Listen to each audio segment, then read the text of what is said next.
The one-arm handstand is one of the hardest calisthenics moves, which doesn't require actually that much strength. Some days you actually feel you're quite close to holding it, yet some days you can't even find a balance for a normal handstand.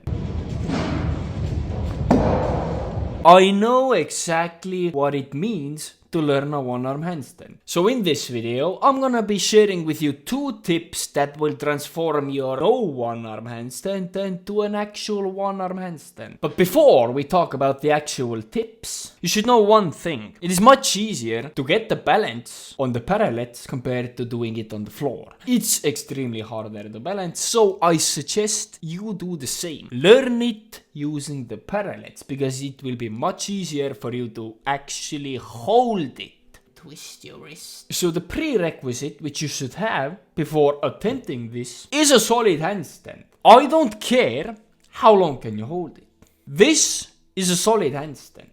If you can hold a handstand like this for up to 20 seconds, then you're ready to move on. 2 things which people fail to understand when it comes to this move. People, usually beginners, you probably don't elevate your shoulders enough.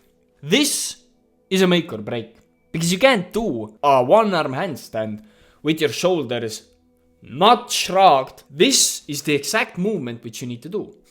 And you need to maintain it when you're holding a one-arm handstand. You can't do a one-arm handstand like this. You need to push it out. This one single step is a make or break, okay?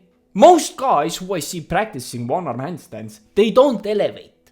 They simply hold it like this. This is not a normal handstand, but in a normal handstand you should elevate as well. But if you somehow manage to learn a handstand without the elevation, then now it's time for you to actually elevate your shoulders. This is how you can do it. Simply do some pumps. If this is too hard for you, but it can't be too hard for you because you need a handstand, simply do these kinds of pumps. Do them against the wall. If you're more proficient, do them freestanding. Simply elevate your shoulders and come back down. This is good to actually get the feel of the activation. So this was the first step. But the second step is what I'd like to call straightening yourself out. In order to hold a handstand, you need visualize yourself having a line from the point of contact from the parallels all the way up to your shoulder blades. This line needs to be constantly straight up, 90 degrees up, okay? Once the tilt comes, you're done. You can't hold a one-arm handstand anymore. So, visualize yourself holding it firmly and extremely hard.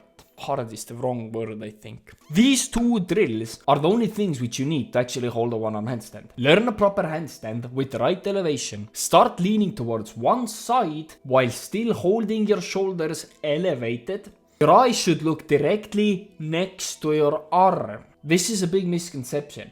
You don't want to look straight to the contact point where your arm is. Look left to it or right to it, depending on which arm you're doing a handstand. For me, this spot is exactly here.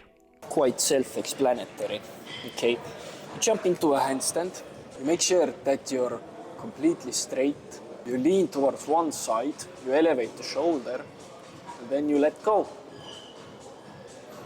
And then you fall over. And then focus all of your energy on maintaining a straight line. It doesn't matter if you sometimes need to adjust your wrists, because most athletes hold the balance that way. It doesn't matter if you lose the balance and you get it back by you bending your arm a little bit. What the most important thing is that you maintain a hypothetical line. And a big mistake that I see a lot of guys doing is that once you let go of the other arm, okay, you stop elevating it as well. Meaning, one instant hack that will boost your one-arm handstand is to still elevate your shoulder.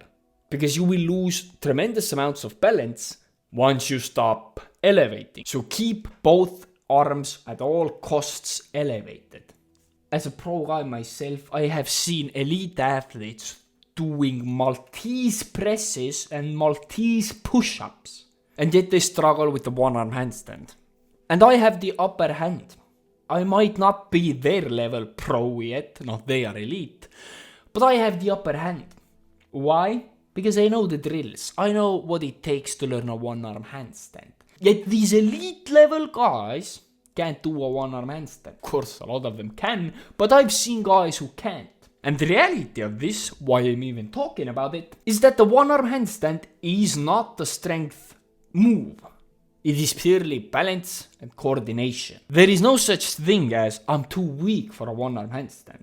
If you can hold a normal handstand for 30 seconds without effort, you could basically hold a one-arm handstand.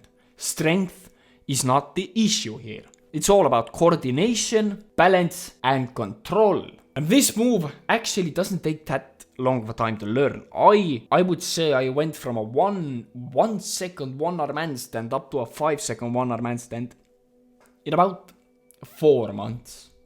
If you make the drills, if you practice it, it will become easy for you. And some balance building exercises which I did are these.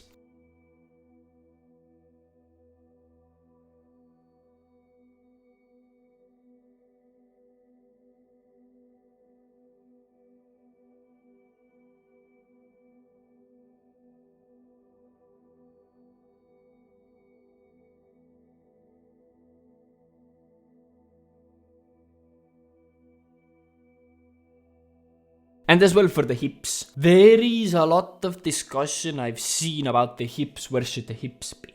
But in my opinion, it doesn't really matter. Because we have gymnastic level guys who perform it completely with such a peak form. And then we have calisthenics guys who hold it whilst holding a banana handstand and their hips are totally turned to the side. It doesn't matter. The hips doesn't matter.